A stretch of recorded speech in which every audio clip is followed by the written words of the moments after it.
CM Revanth Reddy ఆయన వచ్చిండు అంతా మంచిగా చేసిండు కదా.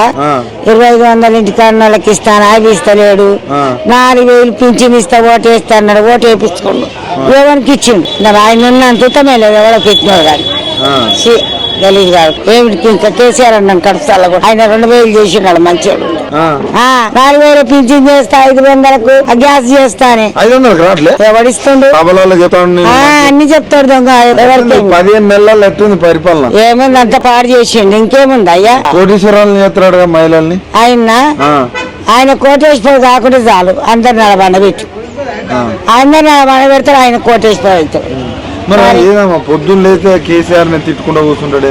ఆడు నిలబెట్టాలన్నట్టుంటది బద్మాషి గానికి. మంచిగా చేసినోడికి అట్నే చేస్తారు. మంచిగా చేసినోడు ఉంటాడా? నాలుగు దొక్కుతా ఆయన గెలవాలి, ఆయనే గెలవాలి. లెక్కకి కేసీఆర్ గెలవాలి. ఈ ఎడమైన పక్క పోవాలి.